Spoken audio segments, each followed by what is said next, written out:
Good morning, good morning, good morning. I am so excited. Welcome to another episode of They Say. My name is Allison McFarland, founder and CEO of Allison McFarland Inc., also known as AMI.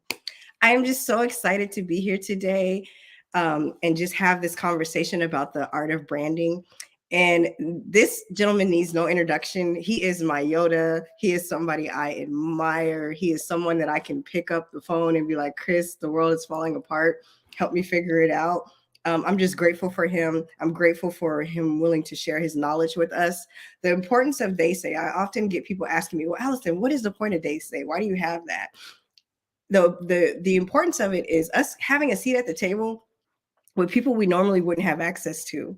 And I have been so fortunate to have such a vast and diverse access to all kinds of people. So I'm just grateful that Chris said yes with all his expertise and all his knowledge and wisdom. And he said yes. And he's the kind of guest you got to do a special time for. So he told me he could do it at 11 a.m. So y'all know normally They Say it's at 5 p.m. But he is worth the pushing up of the time. So I'm just excited to dive into this conversation with him. I want Chris to introduce himself. And I just want to thank you for saying yes. I appreciate it. My pleasure. I mean, realistically, no, how many people say no to you, Alice, in the first place? But, and I'd have been happy to do 5 p.m. your time, except that 6 p.m. on the East Coast, and I have a toddler who would be jumping all over me right now, which he adorable, but we wouldn't have had much of an adult conversation. No, definitely understand. And I just appreciate you. So, Chris, let's just dive in because I don't want to. This has been one of those highly anticipated episodes of They Say. I've gotten emails, I've gotten text messages, I've gotten messages talking about, oh my God, I can't wait to hear what Chris is going to say. I've seen him on this executive leadership forum, and he was just dropping so many gems. And I was like, okay, I can't wait either. So, tell us about your background. You have such a diverse and unique background. So, tell us how you started. Yeah, I like to say that my background is all about transformation, right? I mean, we're in a very a time right now that's marked by transformation, especially with AI and all the other technological revolutions that are happening right now. But that's been the story of my entire career, and I like to say pretty often that the day I graduated from college, I graduated from University of the Arts with a degree in graphic design, print graphic design, mind you. This is the Fred Flintstone era, 1989. And the day I graduated, my degree was obsolete. That this was also coinciding with the dawn of what we called the desktop publishing era, where computers took over. Every company, every desk had a computer. And that was sort of the dawn of that era that we live in today. We just kind of take for granted, but it wasn't always like that. But then this sort of in a 1 or 2 year period after I graduated, that was pretty much the reality. So all of those hand skills that I learned when I was in college, how to lay out a brochure or an ad, and using a T-square and a drawing board, and, drafting tables and all that kind of stuff. And, all of that within 1 or 2 years, completely obsolete. And you were unemployable if you didn't know how to do those same things on a computer. Wow. So, I confided in a LinkedIn post and said, on my first job application, I lied. It said, do you know how to use the computer to do, layout? And I said, yeah, and I didn't, but I figured I knew more than the people who were employing me. Right. So I just kind of stayed late after they all left. I would practice and continue learning and until I mastered the programs and everything and got to be, really, really proficient at it. But that's how I got my first job. I had to lie on my first job application. That's crazy, but that's what's interesting though, right? That's interesting. Yeah. Because oftentimes I hear this, and now you've just made an example of it for me. We hear that men are more risky. They're more willing to take bigger risks than women. So if we, like women, if we don't have it down to a T, we won't fudge, we won't lie. We'll just be like, I'm not ready. But the fact that you have just confirmed what they've been telling me for years is that men will not, they will push themselves even further to get that advantage. I think that's awesome. So I'm glad you took that leap of faith. So where did that leap take you after that?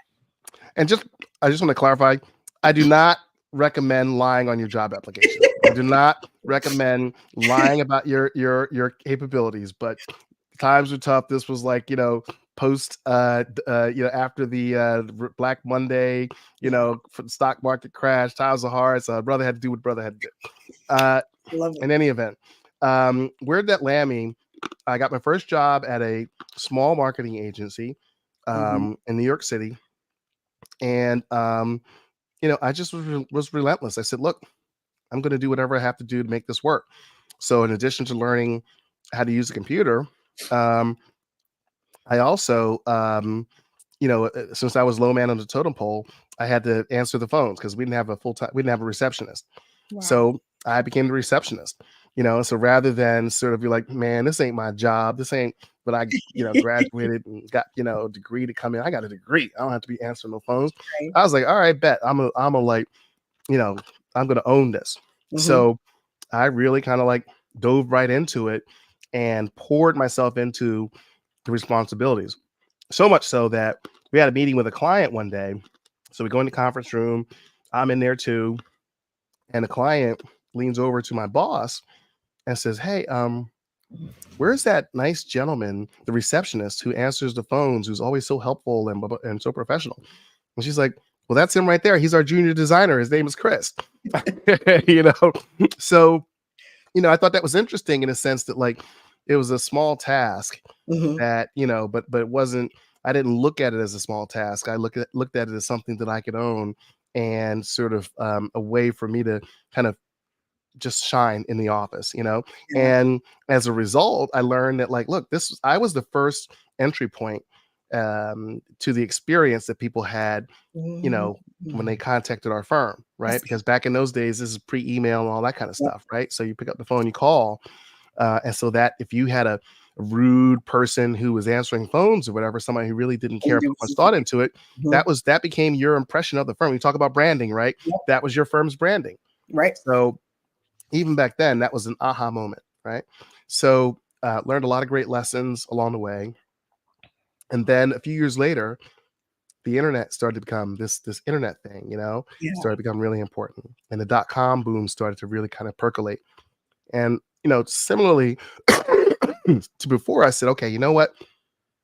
I think that there are a lot of opportunities, a lot more opportunities on the digital side than there are on the print side. And a Mm. lot of my colleagues at the time and friends and peers were like, Chris, you are crazy. You are committing career suicide. Yeah. This is like, just a fad and it's a, fancy of the fad of the day and it's going to Mhm. all go away and you should stay here on the print side. And I was like, I disagree. Mhm. So I started trying to find jobs as a web designer, but no one would hire me because they said, you're a print guy. You don't have web experience. That's funny. We don't want to hire a print guy. You're Right. not going to. So I said, okay, great. So I went and did the same thing. But I didn't lie on my job application. But what I did was I spent every weekend Mhm. and every night I would go like every weekend to Barnes and Noble, whatever bookstore I could buy or sit there and read all the books on HTML, web design, etc.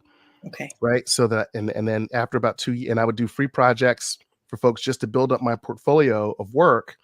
And then it took about 2 years, but after about 2 years, I built up enough work that an agency would hire me as a full-time web designer. Mhm. And that's how I got my first agency role Wow. or as a web designer. Wow. Yeah, so it just was again reinvention and not being not allowing people to tell me no. Oh, that's my favorite. So I don't believe in no, even though that's not a good thing to say, but I just don't believe in it. I believe there's always another way. We just find the other way. Um, but I think something that you hit on that I want to really dive into, because I feel like right now the world is in a big transition, and I don't know if people realize the importance of it. Like we're at one of those pivotal moments where you either go right or left, and whatever decision you make is either going to propel you or it's going to pull you back. So you said you understood the importance of just reinventing yourself, the importance of taking those risks, even if it meant you had to stay up late to go learn HTML, or you had to go from um, print guy to HTML guy. So just being willing to stay, I think the word is to stay agile, to stay moving, don't ever get stuck. So how do you translate that into what we're facing right now? Like we're in such a big pivot. Yeah. I think really that the key is constant curiosity, Yeah. you know? Like when I talk to companies, and I talk to people, executives or whatever, and I'm like, hey, listen, so where are you on AI? Like, well, we're doing training in our company and we're doing blah blah blah, but I personally don't use any of that stuff. And I'm like, dude, you really need to rethink that position, Right. and that doesn't mean that you have to become some expert, right? Right. But you need to understand it, right? You need to understand how it works and how people on your team who may be a little bit more curious and a little bit more proficient than you might be using it, and what some of the challenges are, where are some of the opportunities, etc. So I think that you have to just like keep that curiosity Mhm. um constantly, because the pace, I remember reading somewhere that they said that the pace of change in the world is never going to be slower than it is today, right? It will never be this slow again. It's Yep. only going to get faster. I don't know Yep. if you saw the headlines, but this company that Elon Musk has invested in just implanted the first chip into Saw a that this human's morning. brain. That's right. Saw that That's this right. morning. That's right. So we're thinking about this stuff as like crazy space age technology, but like, what would we have been saying 10 years ago about AI, right? And about like Chat GPT? We were like, oh, Right. that's crazy stuff, right? Right. No, that's real. That Right. is real. So yeah. So that's good because I think let's hang our hat there a little bit more because what I found is a lot of organizations aren't fully open up to AI because they don't understand it. So I think having experts like yourself who understand it and understand how it's kind of made that um, I want to say marketing world and just other worlds a lot easier because we're not spending 40 minutes or more to try to come up with a article or come up with a catchy phrase. It's just kind of simplifying your life. So how do you get those organizations that are kind of afraid of it, don't understand it, feel like it's taken over, and not just organization, people who are just afraid of it? Yeah. Yeah. Well, people are organizations, Yeah. and I think that the first step is like fear typically comes from ignorance, Yeah. a lot of times, again, I'll talk to folks and say, "Hey, are you using AI?" "Oh yeah, I'm all over. I'm using AI all the time." Then as I get to know them and peel back the layers, it's like I'm really not using it. Like Right. I use it to help me write email responses, Right. or something like that, or something very, very rudimentary. And part of that stems from people just not really understanding what the capabilities are, what the technology actually is, Mhm. right? And a lot of times people are afraid to ask, and I think Yep. that people don't really appreciate how difficult it can be for someone who's super successful and Yeah. has a really fancy title and Mhm. has been the answer person for a lot of other people, right? Yep. I'm the one you come to when you have questions, right? Mhm. It is extremely difficult for that person to go to people and say, I don't know this, I'm Yes. afraid, Yes. I feel Yes. like I'm falling behind, you Yes. know? And so, for a lot of companies and executives, as a consultant, I've become that person that they can trust. It's not going Yeah. to judge them. Right. Okay, so let's just figure out how to get you and get your colleagues up to speed. You know what I mean? And Yeah. let's get some 101. Let's figure out, okay, what are we talking about when we talk about AI? We're talking about generative AI. What are we talking about? All these different types of things, and then start breaking it down and making it more accessible, and then say, hey, here's some tasks that you may not have thought about that you can use it for, that'll Yeah. make your life a little easier, right? Let's not even Yeah. think about like a marketing campaign yet. Let's think about like some little things. Oh, you didn't realize you could use it for that, right? Right. So Right. then you start getting a little bit more traction and everything, and then you start talking about also some other things, some other pitfalls. Okay, well, look, here's some things you need to watch out for, right? Yeah. Here's some ways you don't want to use it, all those types of things. So, Yeah. I think it's just kind of like taking something that's a big, scary topic that drives all these scary headlines and then reducing it down to a series of smaller conversations. Yes. Okay. I like that. And I agree with that because it can be intimidating, but it's not as scary as people make it seem. So, something that you touched on that I want to go back and visit is you said you started so now you're consulting. So, what kind of help us kind of get to because you left at the highest of the height of your career. So, kind of help us understand that transition from you going to senior executive to now you are CEO of Chris FG Enterprises. So tell us about it. Yeah, I mean, it's so I have worked for a number of really big household name, if people know the agency landscape, agencies as a senior executive, typically leading digital organizations. So, most recently I was US head of digital for corporate and public affairs at Edelman. Excuse me. Before that, I was head of digital for North America for Finsbury. Prior to then, head of digital for US corporate for Burson Marsteller. And I worked previously had done stints at places like Teneo, a previous stint at Burson before. So I've worked for a lot of, big household name agencies. And in a lot of cases, I was starting something new, I was Mhm. coming in and starting a new digital offering, Yeah. right? To meet the demands that the customers had at the time. Um, but I think that what starts to happen as you kind of like go up the agency ranks and everything is that you start to see that, like, okay, well, a lot of what I'm doing, I'm doing a lot of it is obviously you're doing things that relate to sort of the company name that you work for and everything. But when you work for a bunch of different companies and you're starting up digital capabilities at each of those different companies, a lot of that is you, and a lot of that is your contacts, your network, the relationships that you've built, etc. You know what I mean? Mhm. So you always start thinking in the back of your mind, like, can I do this for myself? Yeah. you know can I, but it's sort of like a daunting task, and then people keep offering you jobs, and you're like, well, I'm not going to say no to that. But in the back of your mind, you always think, like, can I do this for myself? And could I sort of like have the ability to sort of like get my own client, work with the people I want to work with, and focus on the types of things that I want to focus on. Yeah. And so I think that the timing around me leaving Edelman and sort of this AI revolution really kind of collided. Mhm. And AI was one of the big things that I was working on, the 6 months or so prior to me leaving Edelman last year.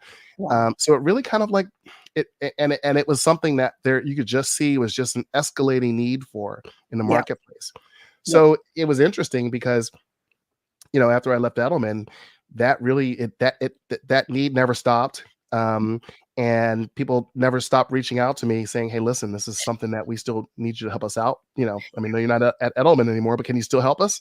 Right. Right. Right?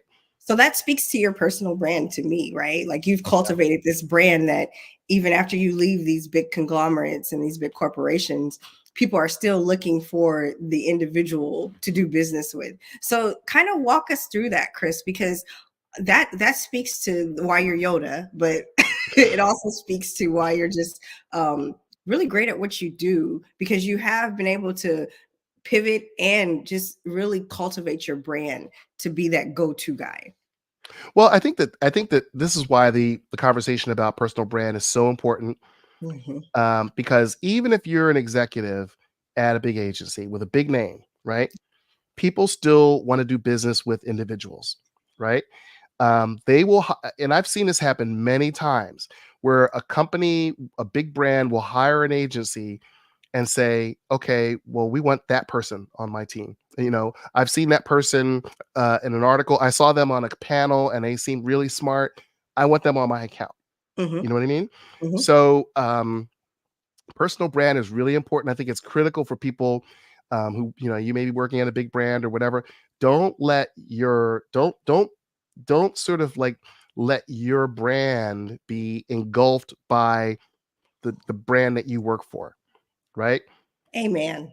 Say Right? it again. No, it's true. So true. It's so true. At best, they should complement each other, right? Mhm. Don't look at it like that brand is lifting you up, right? Look at it like you're lifting each other up, Mhm. right? And at some point, you may separate and go and attach to another brand, or you may stay by yourself. You know what I Right. mean? Right. But you don't stop being who you are when you leave a company. And I think that's a mistake that I think all of us have fallen into at times, Yes. right? Yes. Oh, I'm nobody. Yeah. you know, I got laid off, so now I don't want to go to that party because like I don't want people to ask me what I'm doing because I'm not, Mhm. because my whole self-worth is built up into my past role. A Mhm. role can be taken away due to nothing you did, right? You did everything right, and your company got purchased, Mhm. and now everybody who's part of the company that they bought, they don't want the people. They just Right. want the company, right? Right. So that's so true. And I think now more than ever, it's important to have a personal brand. Um, I feel like you're doing yourself a disservice if people can't differentiate you besides what you do. Oftentimes, being in that finance space, people are like, "Oh my God, you were such a great banker." But there's so much more to me than being just a great banker. So banking was just one piece of who I am and what I can do. But there were so many more things that were far vast and far greater than banking. And I think, like, I agree with you. And I really believe it was probably our parents' generation, at least my parents, that baby boomer generation. They were really defined by their job. And I find that men can be very defined by the work that they do, and women too, to the point where they lose themselves when they lose the job, when they lose the title, when they lose position, because at the core, they never figured out who they were outside of all this stuff. Yeah. And I feel like it's so important to really know who you are, because titles change, we change, locations change, but at the end of the day, Chris will always be Chris G and I will always be Allison McFarland. So if we understand the power in our own brand, you won't be so willing to sell yourself so short and cheaply just to get ahead, because you understand that, hey, you know what, I am bringing something to the table far greater than what you realize. And me being in your organization is only going to elevate you and me. And it's not a knock to your organization if my brand happens to be a little bit more um, easy for people to digest versus this big organization. Yeah. Yeah, well, one thing I think that was, our parents' generation, our parents, God bless them, they meant Yes. well, and Yes. but the world they lived in was different. Like, you had people had lifetime jobs back Yes. then, right? And Yes. they would literally get these things called pensions, y'all. You know, Yes. that I'm talking private sector, Mhm. not public sector, private sector. Retire with a pension and retirement, all this kind of stuff like that, a golden watch, all those things. Not today, No. right? There's no lifetime job. So I remember a former mentor of mine, or old, I shouldn't say former, old mentor of mine once said, Chris, you should consider yourself, and this is when I was young in my career, Mhm. chairman and CEO of Chris G Incorporated. Love that. And he said, you should think about yourself. He said, I don't care how happy you are at your company that you work for. You should consider yourself on a series of 1-year contracts. Yep. And he said, don't let your company review you at the end of the year. You review your company. And in your mind, think, did I have a good year? How did they treat me? How did I feel working here? Do I want to go into year 2? Mhm. Okay, if the answer is yes to everything, okay, great. And he said, no matter how happy you are, have a conversation every year Right. with another company, just to Right. kind of see. Again, we're talking about personal brand, right? What's the health of your brand out Right. there, right? Right. Because we don't always know. I mean, when we're talking about our physical health, we don't just say, "Oh, I feel okay," right? Mhm. You get a checkup every year just to make sure everything's okay. Make sure there aren't any problems small problems that could turn into big problems. Right. Um, well, it's the same thing potentially with your personal brand, in terms of your profession. If you have a conversation or two out there, sometimes you find out, oh, I thought my skills were up to date, but after going on this interview, I find out like, yo, I'm a little bit behind. I need to brush up my skills in this Yeah. area or that area or whatever. You know what I mean? Or even just the way I talk about myself. We talk about personal branding. I need to really ramp up how I talk about myself, Yes. Yes. because like I used to talk about myself this way when I was younger, but now I'm middle part of my career, senior part of my career. I need to talk about myself differently. So I think it's good to be having conversations, even when you're happy, even if you're not have no intention of leaving. If for no other reason, just make sure that like your brand is on point, and that you're selling yourself and you're thinking about yourself properly according to where the market value looks at you the way that you want them to. I couldn't said it better myself. So, I'm a huge proponent for shop your brand and also be visible. I think Yeah, we don't understand that, especially now. There's no reason why you should not have some type of digital yeah, footprint. There's no reason. If you don't understand the importance of marketing yourself, and elevating yourself, not in an obnoxious way, not in a selfish way, but just speaking about your own accomplishments, because at the end of the day, no one knows what you do better than you. So if you can't advocate for yourself and not look to a corporation to advocate for you or to another individual to advocate for you, you're leaving money on the table. You're leaving connectivity on the table, and you're leaving yourself as a resource outside of what you do 9 to 5. You're leaving yourself as a resource that can help somebody else propel to where they're trying to go. Yep. Yeah, It's so that's true. It's so true. And I think that it's difficult because we're it's unnatural. Like, yeah, when you're not interviewing, right? The only time that it's sort of acceptable to talk about yourself and your own personal success is when you're interviewing, right? right, Um, you can't do that any other time because none right, of us does anything and achieves anything by ourselves. right, So I think that like people have to kind of get warm to the idea of talking about themselves, of promoting themselves, about promoting themselves without being promotional, right, right? And that really subtle balance. So I think that that's one of the great things about AMI and the work that you're doing is that it's the same thing like I was saying about AI. People don't know, and they don't really know who to go to ask, right. and that's the challenge. Right, that's so true. And you're absolutely correct, because I think about my journey, right, from to now and then coming into AMI. I I was just I didn't know what I was doing. And 95% of the time, you don't really know what you're doing, you're just doing. And then you're like, "Oh my god, this is actually something. Like this is a whole thing." But you don't even realize it. Um you don't even realize it's something. And that's the funny part. Like Chris is like, Alec, like I'll call him and I'll be like, Chris, tell me what you think. How's it looking? He's like, oh, you're doing great. I'm like, really? Really? I'm like, no, I'm not doing great. He's like, Allison, you're doing phenomenal. This thing with the governor, like the stuff that you're doing some amazing things. But I'm naturally very hard on myself. So everybody else could think I am killing it. And I am like, no, I haven't arrived. There's still like 1,000,000,000 things I need to do. So I think it's also great to have mentors and sponsors and just people that you can call and and they can give you a true assessment of, hey, how does this look to you? What am I doing Yeah. okay, Chris? Like, what do you think? So speak to that, because you've really been that voice to me, and I'm grateful, so grateful. Yeah, I think that it can be challenging, I think, depending on what you do. We all have friends, we all have family members, we all have, some many of us have partners. And if you're fortunate, some of those people will know and have direct and relevant experience related to what you're doing at the time. Right? But let's be honest, most of the time that's not the case. No, not at all. And so what happens is that like they mean well, Very but well. people give bad advice, because Absolutely. they don't have recent relevant experience. Yeah. Um, so I think that like, say for instance, if you're starting an entrepreneurial venture, most people on the planet have never done that and Mhm. can't relate to that experience.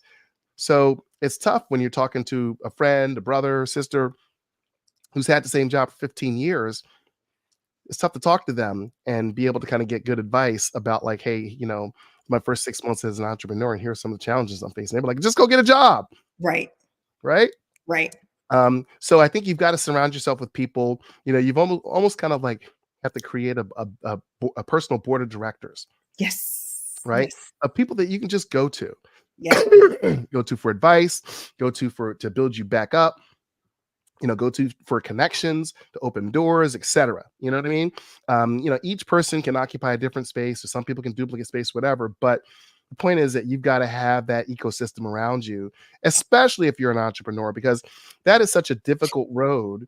And it's Yes. a road where it's so difficult that most people quit before they even start to see success, you know, Mhm. because they don't even know that they're on the right road.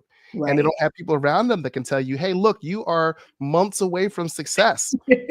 You're about to hit your first home run. Like, you're about to quit right before you hit your first home run." Yeah. Right? No, You that's know, true. and if you can share person, "Hey, look, I went through the same thing and blah, blah, blah, blah, blah. This is," and then that's encouraging and give somebody enough to say, "Okay, you know what? Let me keep pushing forward." So I think that that's really the key. And if you don't have that, it can be really challenging. And I've known lots of people who, over the years, over my career, or whatever, who have tried different things, startup company, Yeah. entrepreneurial venture, new career change, midlife career change, or whatever it might be, and didn't have the right voices around them, and just gave up and went Yep. back to what they were doing, Yep. which is a real tragedy. Yep. I get it. I definitely do, and I understand it. So something that me and you talked about, because this time is going by fast. They're already 30 minutes in. um, Something that we talked about that I want us to actually like really dig into was understanding as a leader the importance of being an empathetic leader and empathy, leading with empathy. I feel like oftentimes, and I can speak from my experience, just culturally, I don't always think us as African Americans, and not just us as African Americans, but just people in general, like the older generation, they don't understand the importance of leading with empathy. They feel like they have to be very hard on you, almost like dogmatic, to the point where they're pushing, pushing, pushing. So, how have you been so graceful in all your years of leadership to understand the importance of leading with empathy? One, I had great mentors. Yeah. That's I can't, I didn't do it. I have not done anything by myself. I've learned from a lot of people, but also I think that understanding myself, like I understood early on, because obviously, we know most people, a lot of leaders in corporate America feel that, the autocratic style, my way or the highway, Yes. not being empathetic, all that kind of thing, being really direct, how do you like people who start out meetings by saying, I'm really direct? It's like, no, well, you're really rude, right? you just you just try to set the stage. So some of these folks, I remember early on in my career, when you'd get these kind of folks doing their thing to me, and yeah, I just realized that I'm not a person who is motivated by fear of loss, right? Yeah. Um, I didn't want to lose my job. Don't get me wrong, Right. but I also was like, a designer, and I would freelance, and I knew I could freelance and make money, and until I found another job. So while I didn't want to lose my job, that wasn't my primary emotion. Fear of Right. loss wasn't the primary thing drive. There were other things that drove me, that I felt it was a missed opportunity that they didn't tap into. And Hmm. so when I became a manager and a leader, I thought to myself, okay, you know what? If I'm that way, there are other people that are that way. Hmm. Not that I would have been a rule by fear type person anyway, but I thought to myself, "Eh, what are the missed opportunities to reach that person, right? Right. Right.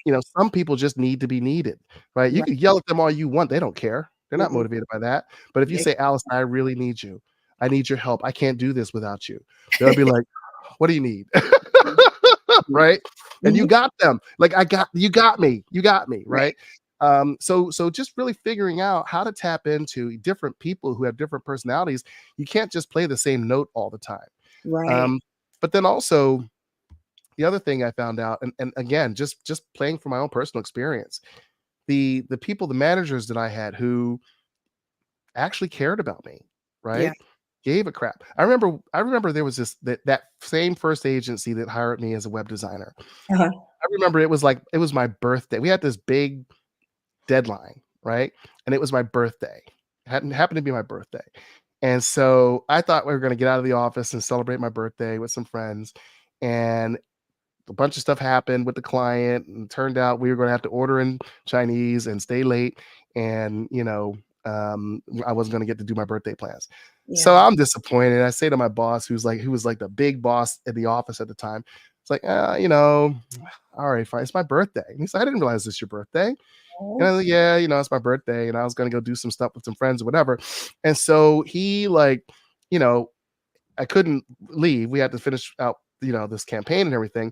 But he Mhm. made it happen that we got way more expensive takeout than the budget usually we allotted.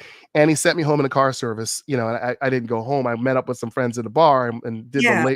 later celebration. But like, just little things like that. He didn't have to do any of that. Many bosses I've had would have been like, oh well.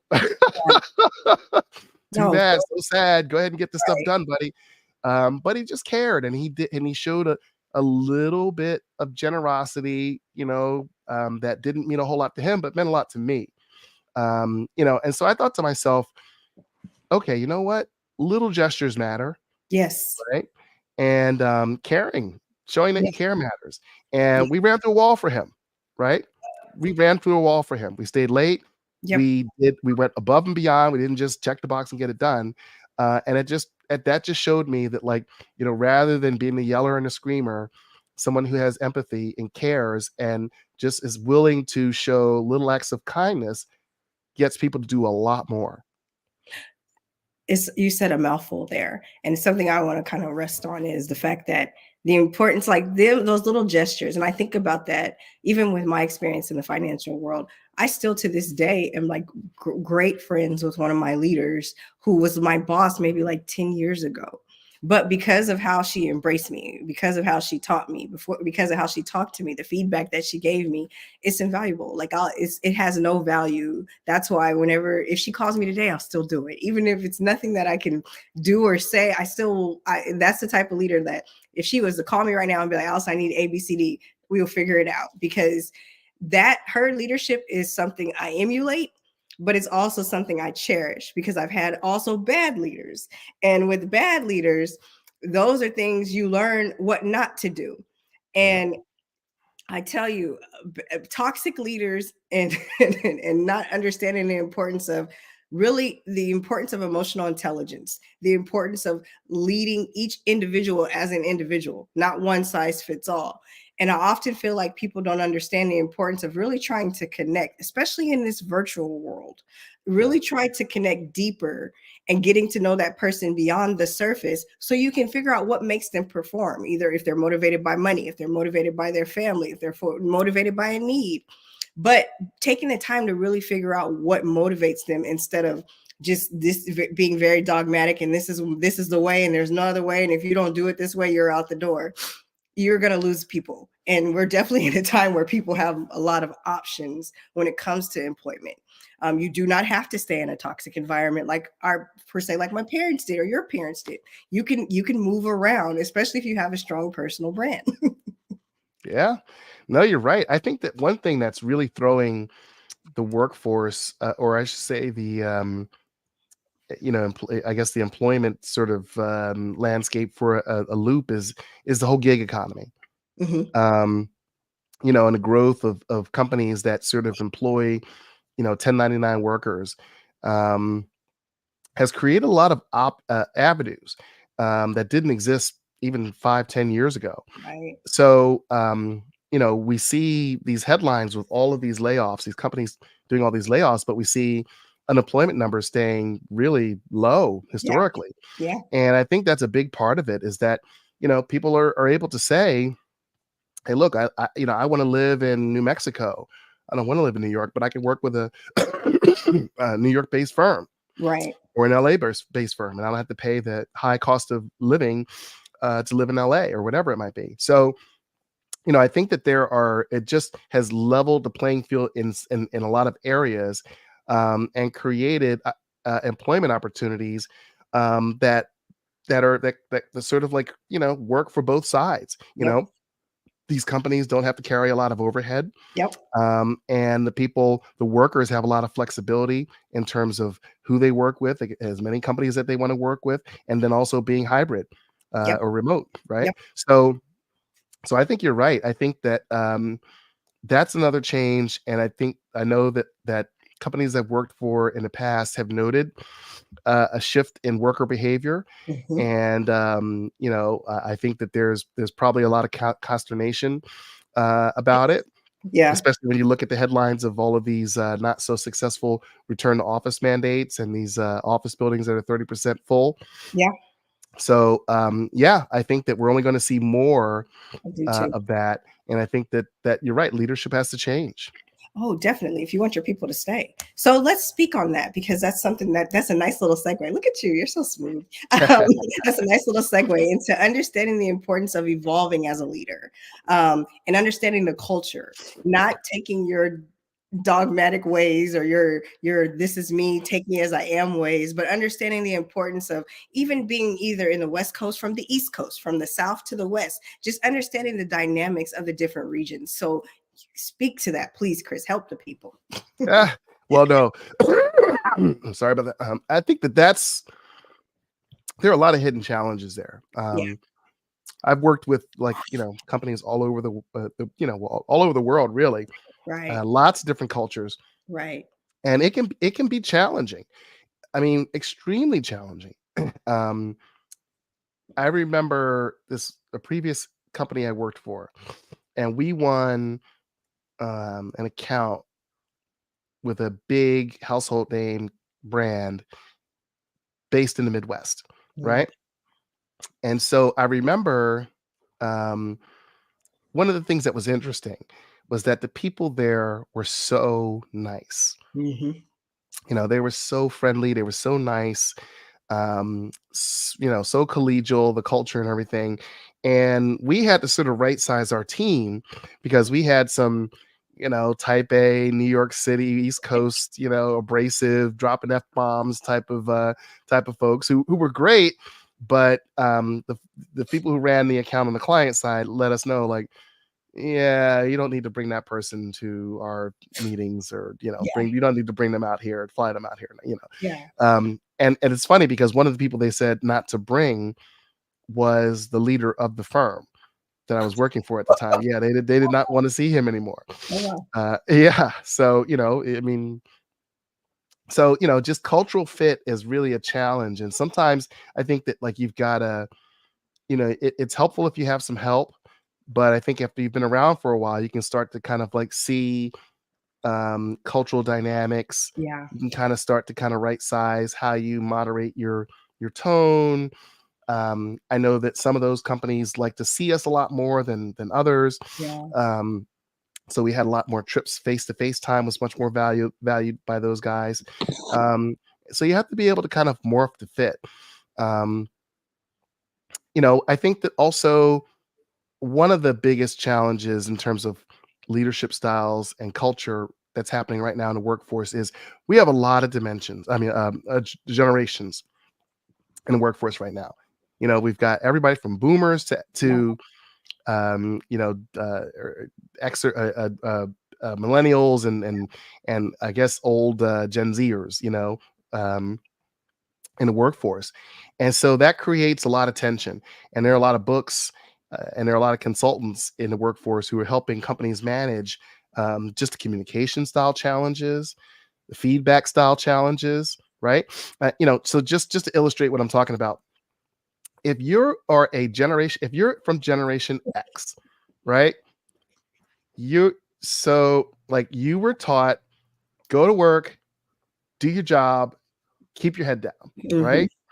So you know, when I was coming up, if I was still getting direct deposits and I didn't get any bad feedback from anybody, I didn't care if I got a review. Right. I didn't care. Just tell me my bonus number, right? We don't have to talk about anything, versus, millennials prefer feedback, and they don't Yes. want to wait until their review. They want continuous feedback, Yep. right? And so for some Gen Xer managers and bosses can get annoyed by that. Like, I didn't want feedback for. I already told them, like, I told them a month ago that they, that thing they did for me was fine. No, they want more feedback. They Yeah. need more. Yeah. So, I remember even doing this training where they had a whole bunch of, like, us Xer bosses and everything, and they were like, okay, and they did this a whole bunch of questions and everything. They said, what would you do if your direct report, your millennial direct report, came to you and said, would you help me uh give me some feedback on my resume? Yeah. And all of my peers' heads exploded.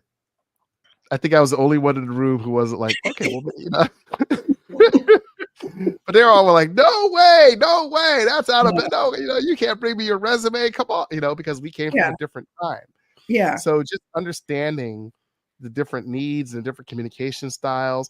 One thing that Gen X, or I should say, millennials get really frustrated with when it comes to some of my generation, and some boomers, is when they give us they get, I shouldn't say us because I don't do this, but give us a digital, like say a Word document, and then some of us may print it off, right, and then mark up the changes to the printout as opposed to using track changes, Mhm. right? And so that pisses off some of the younger generation who's a little bit more tech savvy and native Yeah. and use Slack and things like that, right?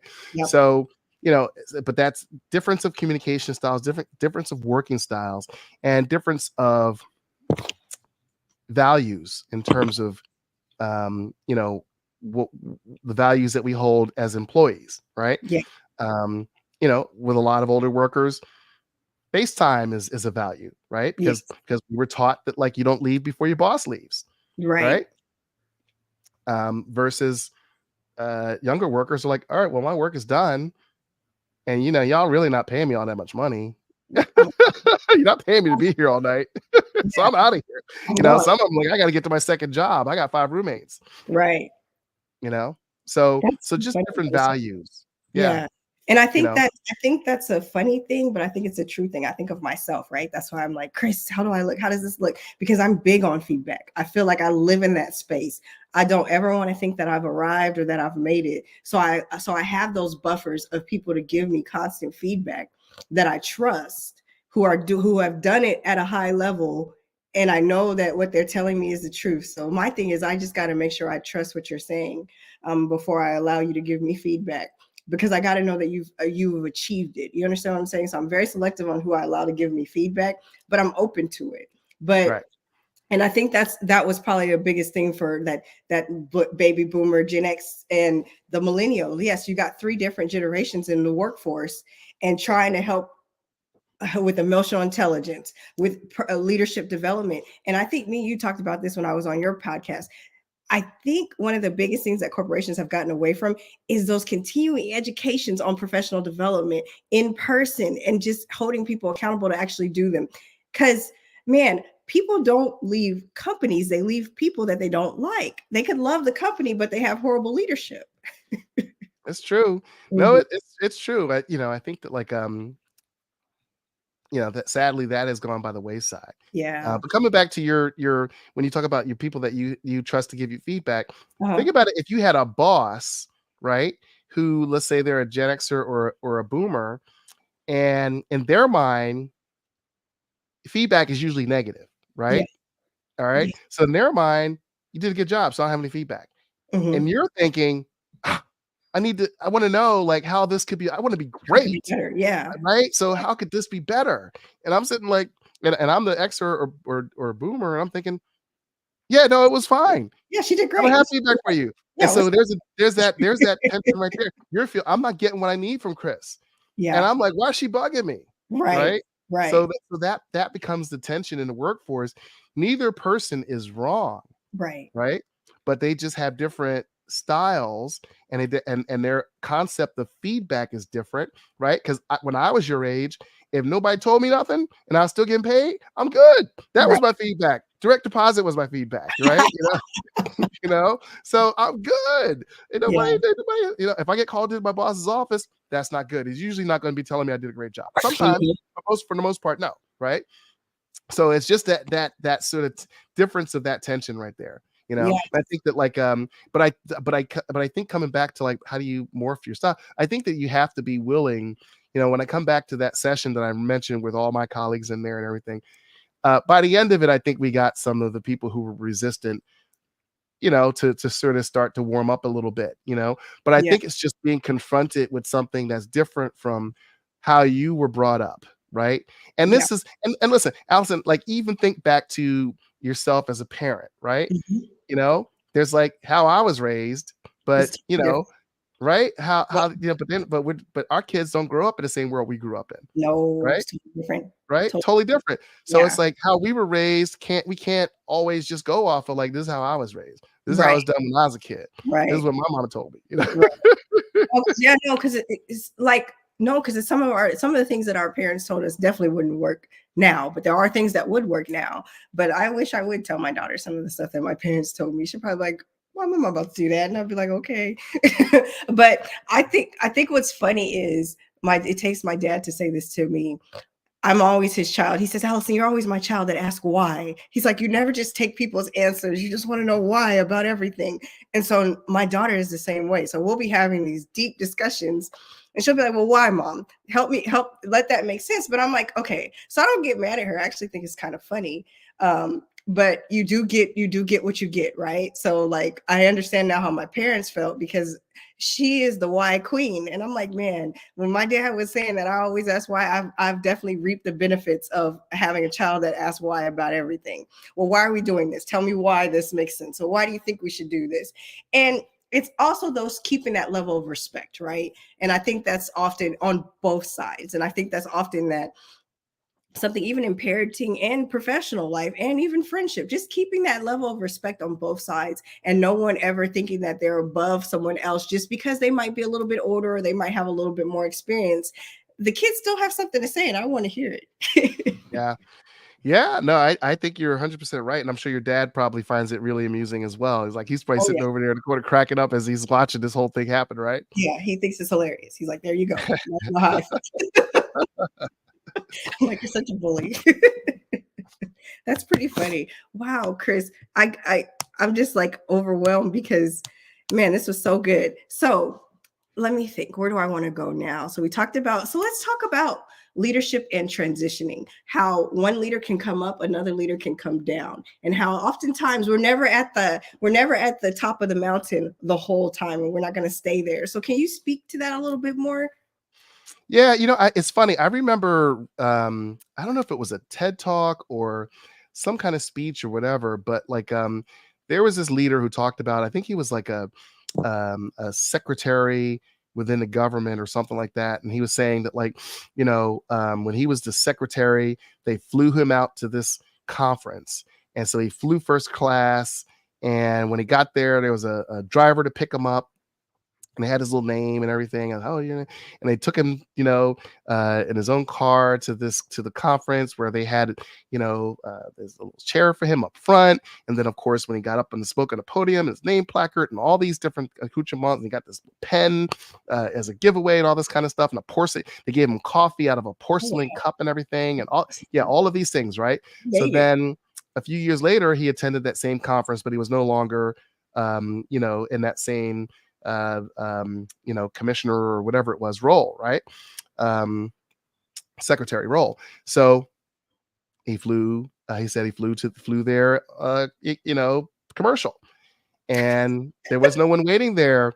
With his name or whatever. He took a cab to the conference hall. And when he got there, he didn't have a special chair, and he got his coffee in a paper cup, and that all of that told him that it was never him, right? It was the office that he held, and all of those things came with the office. They didn't come with him. So when he left office, all of those things stayed. Whomever it took his position after him, all of those things were there waiting for that person and not him. And so when you talk about leaders on the rise and leaders on the come up and everything, I think it's important to understand that concept that the titles and positions or whatever, those are what they are. Yeah. Those are not you. And it's you have the privilege of occupying a leadership role for a period of time, right? Yes.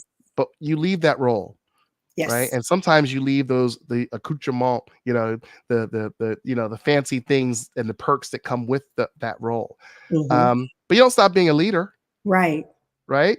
You don't stop being a leader. You just Mhm. transition, right? And so I think that's the most important thing. Yes. Is that while all the creature comforts may be, there for the next person, the leadership, who you are as a leader continues, hopefully. Yeah. The other thing too is that I think it's important to understand that you may be on top for a period of time. But how many times have we read headlines and seen CEOs and chairmen being ousted, right? Yep. And every type of leadership position on down, right? So a lot of times who you were, you talk about personal brand again, right? Who you were when you were on top of the world and how you treated people when you were on top of the world, right? Um, may help you or come back to bite you when you are no longer on top of the world because people will remember how you made them feel when you were in those positions, right?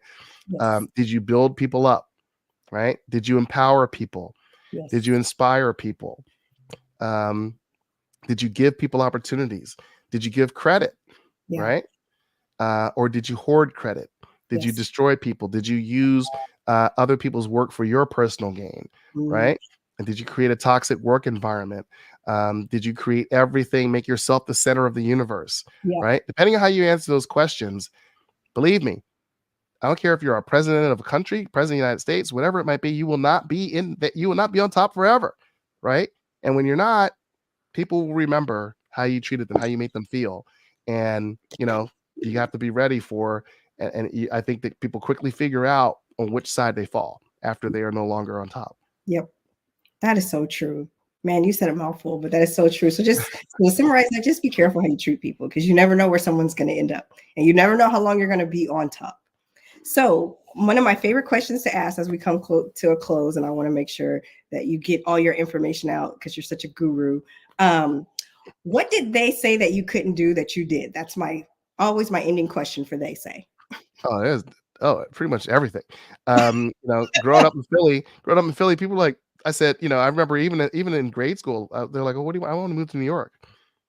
And Mhm. I remember at one point somebody saying, they were trying to be helpful. They're like, I'm going to go to New York and become a graphic designer, and I'm going to work in advertising. They're like, "All right, Chris, be realistic here, bro. Thousands and thousands of people every day move to New York with the hopes of like getting into advertising. Yeah. Why are you going to be successful? Like, how are you going to beat all those people out?" Right. And my mentality was, well, somebody got to get one of them jobs. Why can't it be me? Right. Right. Right? They're going to give out one of those jobs to somebody. So I got told I couldn't move to New York and start my career. I'm colorblind, so I was told you ain't never going to be a successful graphic designer anyway because you're colorblind. I love it.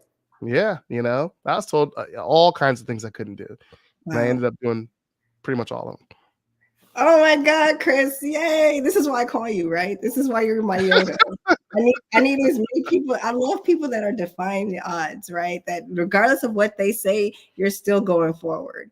And I think that is so important. And I feel like today you gave us so many tangible nuggets of just life experiences. And just the fact that you're like, I feel like as somebody with so much experience as you have, you're so relatable and so down to earth. Like you're one of my favorites because you could be like a jerk, but you choose not to. So I appreciate No, that about you.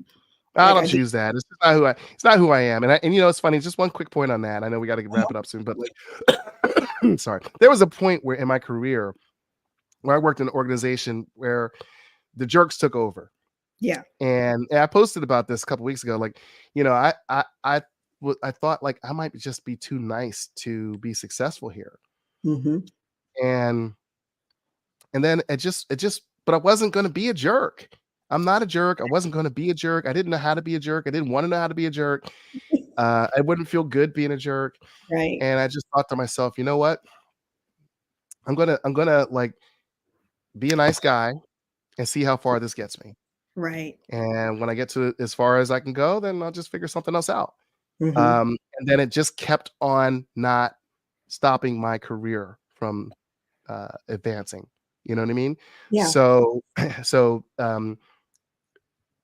that guy who was doubting whether I could get ahead, being a nice guy, it just affirmed, I'm glad you didn't change.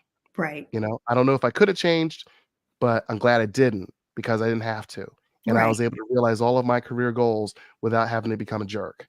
I love it. I love it. And that's so important. And I don't mind if we go over a little bit, but that's so important because of the fact that in a society that says step on everyone, push people aside, use people for your personal gain, um, you're saying you don't have to do that. And I believe you don't have to do that. I believe stay true to who you are at your core and the doors will open, because Yep. you got to be trusted with more, and how you handle people and how you handle situations allows you to see if you can be trusted with more. Well, first of all, I think you have to be authentic. If Yep. you're not a jerk, people will figure you out. They'll people can spot a phony a mile away. You have Hmm. to be true to who you are, and you have to find ways to lead that are authentic to you. Otherwise, no one will follow you. No one wants to follow a phony if they know they're a phony, right? Right. So, be who you are and find a place where being who you are is acceptable and actually valued, right? Find that place. And if you can't find that place, create that place, Yep. right? But I think you can't change who you are. I honestly can tell you, and I'm sure you probably can say the same, having worked in banking, there are a lot of people with multiple ulcers who have done that, who have changed who they are to try and be something that they're not, and it is a miserable place to be. And those people may seem like they have it all on the outside, but they are miserable people. You Yeah. know, No, and that's a true statement. And I feel like the higher you go, the brighter the lights get. And when you're fake, you can't sustain that. And no, people, like you said, people figure out very quickly what's real and what's not. So when you're not true and authentic to who you are, it's a shadow. People will quickly see that you don't have the character to sustain where you're at. So be careful, be yep. true. And I like what you said that I think is important, that I love personally. Find that place, or make that place where you're accepted 100% of who you are. Now, we didn't get to talk about this, but before we leave, this is something that was requested that we speak on, was about bringing your whole self to work. This was requested for us to kind of dive into that a little bit before we wrap up here, about this notion that you need to bring your whole 100% self to work all the time. So I would love for you to touch on that before we leave. Yeah, I think that like that's been I think the concept that people, of that whole concept was sort of like intended for people to feel, especially people who've been historically marginalized, Right. to feel more comfortable in the workplace, right? I don't have to like cut my locks, you Right. know. Maybe if a beard is my thing, I don't have to cut my beard to conform. You know what I mean? Or, if I like fancy nails or whatever, I don't have to cut my nails, and whatever, my pencil skirt or whatever. You know what I mean? Like I don't have to do things that like are traditionally sort of like the accepted norm or whatever it might be. If I come from a different cultural norm. Hmm. Um, so I think that was kind of what that was intended for, not bring every aspect of your personality. Um, we don't need to see every aspect of my personality, Correct. right? We just don't need that, right? And I don't mean that in a like I got some Dr. Jekyll, Mr. Hyde type Yeah. personality. I mean that like almost kind of like what my coach always says to me, which is like, you want to strategically think about the aspects of your personality that you need to bring to each situation. Yeah. Almost similar to like when you go home, we just naturally bring parts of those parts of our personality to our loved ones, right? You don't bring your work persona. If you brought your work persona home, you'd seem distant and cold, Hmm. right? And they'd be like, "What, Allison? What the heck is up with you?" You Right. know. Right. Similarly, if you brought your home persona, the persona that you bring with your girlfriends to a boardroom, you'd land in HR, right? Yeah. You wouldn't bring that aspect of yourself to a board meeting. So we already self-select, and I think that we just have to be more intentional about it. But bring your whole self to work, I think, is more about inclusivity and it's less about personality traits. We don't need to bring all our personality traits to work. In fact, I think we got to like really think about our personal brand and think about like what's going to help us get ahead. Like if I know this particular part of my personality is not really going to help me get ahead, probably shouldn't be bringing that one to work. I couldn't have said it better myself. I couldn't say it better myself. So I agree with that. I definitely live in the place, and that's why I have good mentors and sponsors and just people I can call upon if they see something I'm not doing that they feel does not resonate with the brand that I've put across or who I say that I am. Definitely have those people that are buffers there to kind of tell you, hey, that's not good. Bring it in. We all need that. So you definitely want to make sure you have those type of resources, because the higher you go, you want to be cognizant. Because one thing that I will leave with this, and then I'll let Chris give us all the amazing, wonderful, magnificent things he's doing, is as a leader, you never want people to become too common with you. When people start becoming common with you, they lose respect for you. So in leadership, that's work leadership, church leadership, any type of leadership, be careful that you never lose that respect or that reverence for your leader. And the leader doesn't become too common with the people that they are supposed to lead, because it's hard once you lose that to get that back. Yeah, I agree with that. Well, Chris, Yoda, tell us all the amazing things that Chris Key is up to in these LinkedIn streets. Yeah, well, other than the usual, the usual thing, one of the things that I'd love to kind of like, mention to folks, whatever, we talked a lot about in the beginning of this first half of the podcast about AI. I mentioned that a number of people that I've talked to, as I've gotten to know them, really didn't know even like the sort of basics about AI. So I've created a free 7-day email course on ChatGPT 101. It's available on my website. If you go to chrisg.me, you can find it, sign up for it. Like I said, it's free, no obligations, not going to spam you, anything like that, all that kind of good stuff. But, I think it's designed for like, there's a lot of good nuggets of information to kind of like, terminology and things like that to kind of get you from like, I know ChatGPT and use it every once in a while for this minor couple of things right now to like, okay, here are a lot of really interesting insights and background information and use cases about ChatGPT. So definitely check that out and let me know what you think. Well, I've checked it out and I think it's amazing, but I am not biased by any way, shape, or form. Not biased at all. And of course, as always, Chris, I thank you for your time. We went over just a little bit, but I think it was worth it. I thank you for your time. I thank you for being a resource to us and just kind of sharing your knowledge. And I definitely feel like there has to be a part two, because we didn't even scratch the surface of everything that we said we were going to talk about, but it always flows so naturally and so organically. So just thank you for giving us an hour and 6 minutes of your time. And we don't take it for granted. Have to do it. Happy to be here, and I'll be back. Have me back anytime. Yay! Okay, y'all, you heard him. So I'm gonna be like, Chris, I need you in 3 weeks. Not a problem. All right. Well, that is it for this particular They Say, the Art of Branding. So we thank you guys for sticking with us. We had a lot of people with some really positive comments. So thank you so much for sticking with us. Like I always say, I value people's time, so I don't want to take too much of it. But thank you for using your time, because you could do anything we want with your time. So I think this was very, very, very intentional, and so many jewels and so many things that I'm going to use personally, because I do have a type A personality, but I can also be very gracious. So have a great rest of your week. And next week, I'm excited to have one of my personal mentors who helped me push me to kind of start AMI on They Say. So I'm excited to get her on here and just her share her knowledge. And as always, thank you. And Chris, thank you for being so gracious. I forever appreciate it. Thanks for having me. You guys have a good day and enjoy the episode. Make sure you watch and comment.